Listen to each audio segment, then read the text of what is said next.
اس آواز کو سنا تو ان میں سے ایک سائنسدان بے اختیار بولا کہ یہ تو ایسے ہی محسوس ہوتا ہے جیسے مذہبی کتابوں میں لکھا ہے کہ فرشتے مل کر اللہ رب العزت کی تسبیح اور حمد بیان کرتے ہیں۔ بسم اللہ الرحمن الرحیم، السلام علیکم۔ حال ہی میں ناسا نے ایک تجربہ کیا ہے جس میں ناسا کی طرف سے یہ دعویٰ کیا جا رہا ہے کہ انہوں نے جو ہے فرشتوں کی تسبیح کی آواز جو ہے ریکارڈ کر دی ہے اور سنی ہے۔ سوشل میڈیا پر ایسی بہت سی ویڈیوز جو ہے حال ہی میں بھی گردش کر رہی ہیں، اور جو ہے پچھلے وقت میں بہت سی ویڈیوز ایسی آئی ہے جس میں بتایا گیا ہے کہ ناسا نے ایلینز کی آواز ریکارڈ کر دی، پر حال ہی میں یہ بہت بڑا دعویٰ کیا گیا ہے کہ ناسا نے جو ہے فرشتوں کی تسبیح کی آواز ریکارڈ کر دی۔ اس بات میں کتنی سچائی ہے ہم اس ویڈیو میں جانیں گے، اور جو ہے اس تسبیح کا اور اس واقعے کا حدیث نبوی سے کیا جو ہے تعلق ہے، حدیث نبوی میں حضور نے کیا فرمایا ہے، اس واقعے کے بارے میں ہم یہ بھی اس ویڈیو میں جانیں گے۔ تو چلیے آج کی اس انفارمیٹو ویڈیو کو شروع کرتے ہیں۔ اگر آپ بھی اس طرح کی انفارمیٹو ویڈیو دیکھنا چاہتے ہیں تو ہمارے چینل کو سبسکرائب کر لیں تاکہ آپ کو ڈیلی روٹین میں ایسی انفارمیٹو ویڈیوز ملتی رہیں۔ تو چلیے آج کی اس ویڈیو کو شروع کرتے ہیں۔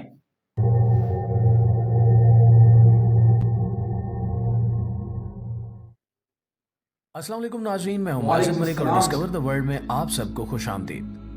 ناظرین، اللہ رب العزت نے ہم انسانوں کو جتنی عقل عطا فرمائی ہے اور جس رفتار سے ہم اپنی عقل کے بلبوتے پر اس کائنات کو سمجھتے ہوئے سائنس میں ترقی کر رہے ہیں، ہماری ہر دریافت ہمیں دین اسلام کی حقانیت کا واضح ثبوت دیتی ہے۔ بالکل ایسا ہی کچھ ایک حالیہ دریافت میں بھی سامنے آیا ہے جس کی روح سے نبی کریم صلی اللہ علیہ وآلہ وسلم کی ایک حدیث مبارکہ کی سچائی سامنے آ رہی ہے۔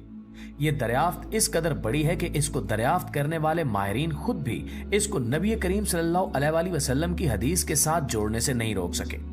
ان کا بے ساختہ جواب یہی تھا کہ یہ تو ویسے ہی ہے جیسا کہ حدیث میں بتایا گیا ہے۔ یہ دریافت کیا ہے اور حدیث مبارکہ میں کس چیز کی پیشگوئی کی گئی ہے، آج کی اس ویڈیو میں ہم اسی پر تفصیلاً بات کریں گے۔ پیارے دوستو، نبی کریم صلی اللہ علیہ وآلہ وسلم کو اللہ رب العزت نے حضرت جبریل علیہ السلام کے ذریعے شب معراج پہ اپنے پاس بلایا۔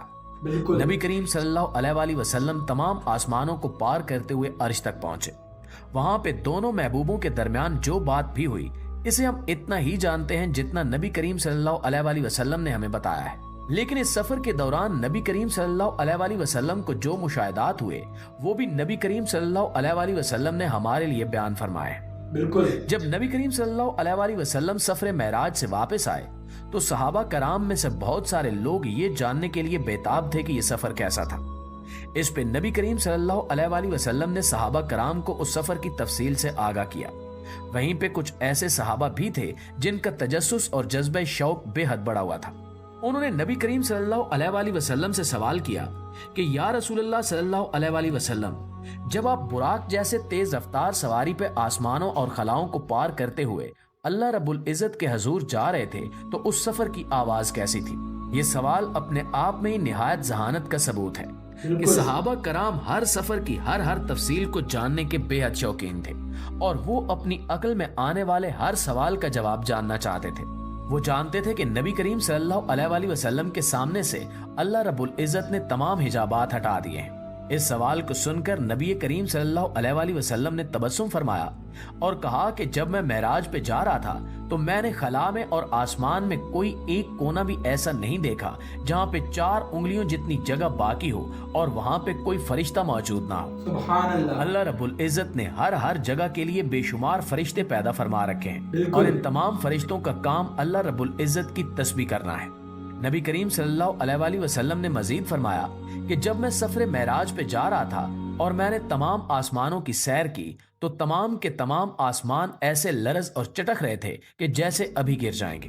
یہ سن کر نبی کریم صلی اللہ علیہ وآلہ وسلم سے صحابہ کرام نے حیرت سے سوال کیا کہ یا رسول اللہ صلی اللہ علیہ وآلہ وسلم، اتنے مضبوط اور بڑے آسمان کیسے چٹک سکتے ہیں؟